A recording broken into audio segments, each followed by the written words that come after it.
Thank you for joining me again today on Coffee With. I'm back at the Big Blue House on Cherry Street with Cindy Thrana as she restores this home. They've just moved here. They're just getting started.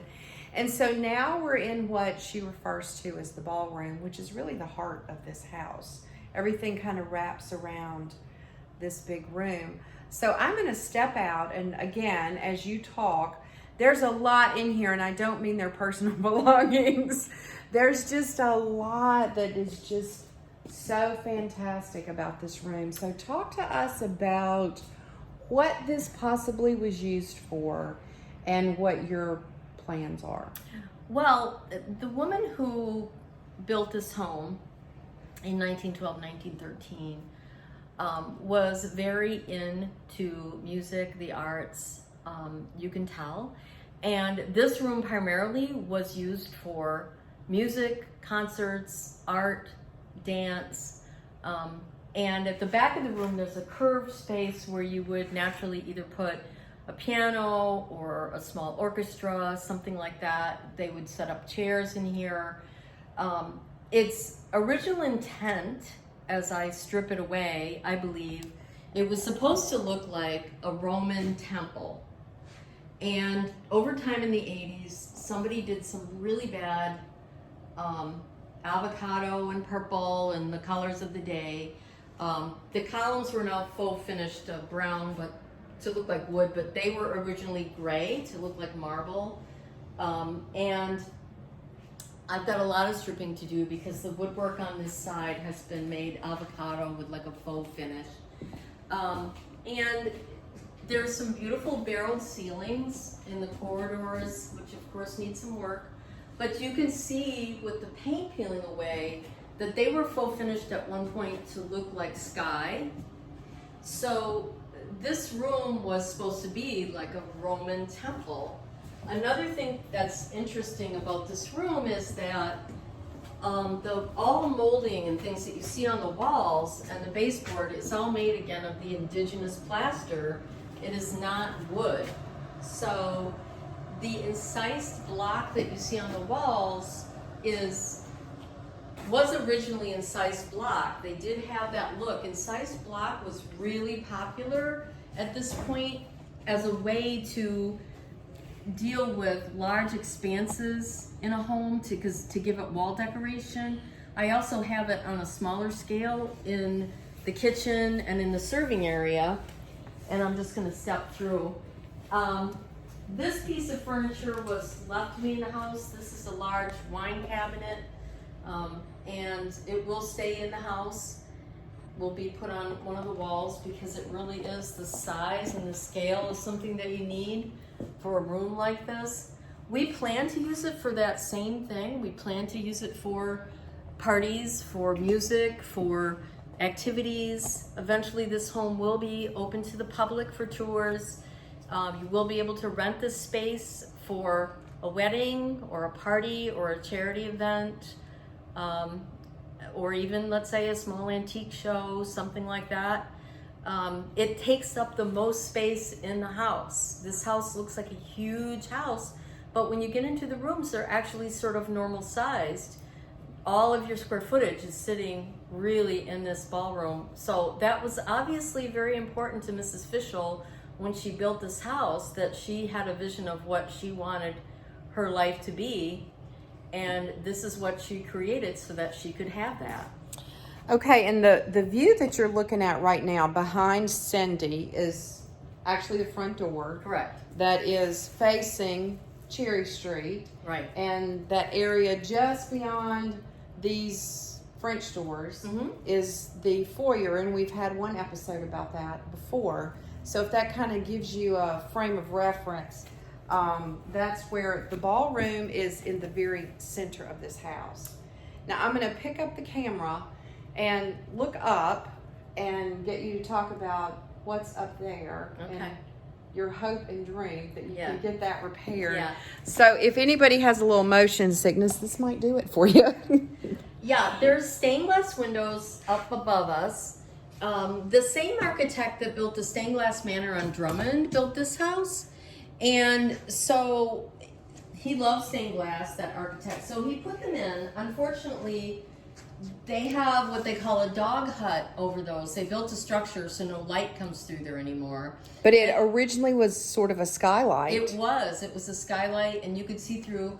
They're done in the Art Nouveau style. They do have also another piece of plexiglass in front of them. I have contacted the people in Jackson, Mississippi, who did a lot of the stained glass in this area at the turn of the century. They're still in business. I have sent them pictures not only of that needs restoration, but of the front doors, which are done in a Art Nouveau, Art Deco style that also need some new leading and new pointing. But when I can put some windows into that dog hut up there and restore these windows, then this room will also have the other thing it's meant to have, which would be color radiating down and creating almost rainbows in this room. So were these Tiffany, or they are done in the Tiffany style? I don't know. I don't have any research yet on the actual glass. Once the glass is taken down and it's restored, there may be some etched part of the glass where somebody put their name or they put the maker, and that's the only way I can find out. Well, I look forward, you know what I picture in here once you get all this done? That little area back there, have a little chamber, you know, trio back there. Exactly. We stand around and sip wine out of this beautiful piece of furniture. Yes, wouldn't it be a great place for a wine event? It'd be perfect. Would, yeah. It'd be perfect. Yeah. And so this room, and it has wonderful, wonderful acoustics. Yes, you can stand in here and you can sing, and it's phenomenal. Let's take just a moment and give them the really short version of the floor. Oh dear. Yeah. You're going to have to think about that for a minute, because this is a long floor story. Well, come this way, and okay. It'll be easier to show. If I show you one of the columns, you'll be able to see. I think I'm going to have to... This one may have better light. Okay. I'm going to have to drop this while you're talking. So when I bought this home, it had a tile floor on it. It was white, gray, and black. The tile was from the 80s. It looked like it was a boy's bathroom in a high school.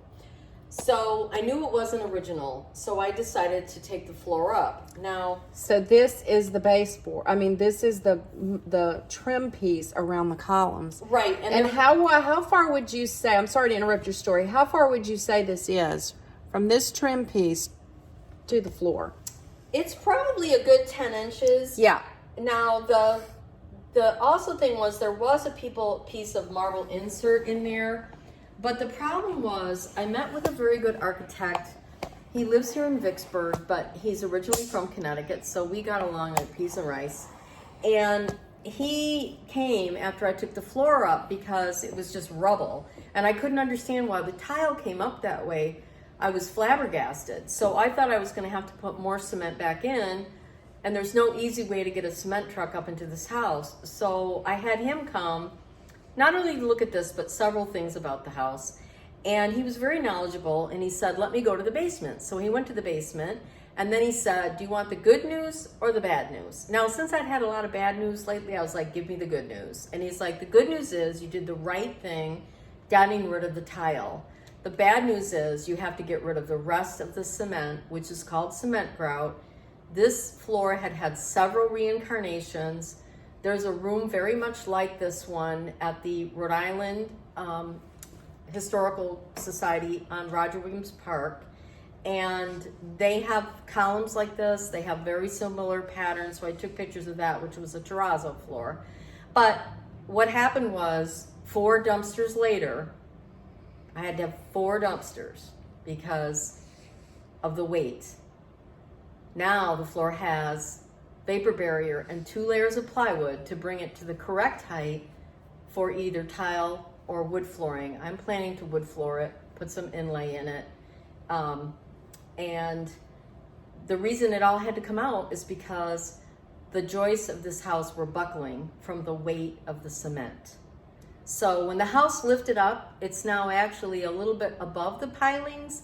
When the wood floor goes down, it'll settle down.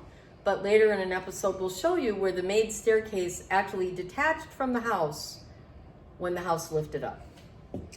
Before we go, I want to show one of these light fixtures This is a sconce, but there are others very similar hanging around this room. You have one that's broken. They were custom. You can't duplicate it, so you have a different plan. Yeah, these are in the Arts and Crafts Nouveau style. There's one that's broken. I've researched these for over a year. I cannot find a counterpart. The thing is, it's not really enough light for this room anyways. This room gets terrific light from the back windows. This whole house gets terrific light. But these would be better suited actually to the room that we're gonna make a living room, just because of the style of them. So all of the lights in this home have to be removed. They have to be rewired to be up to code. So when everything comes down, I'm gonna do a little shifting, let's say, of the light fixtures in this house. A lot of the original fixtures are gone because they were sold at auction. But what I do have, I wanna put in the correct places, or appropriate places. I have purchased from a company called Coisel, who have been in business since the mid-1800s and still today make lighting fixtures from patterns from the time frame of this home.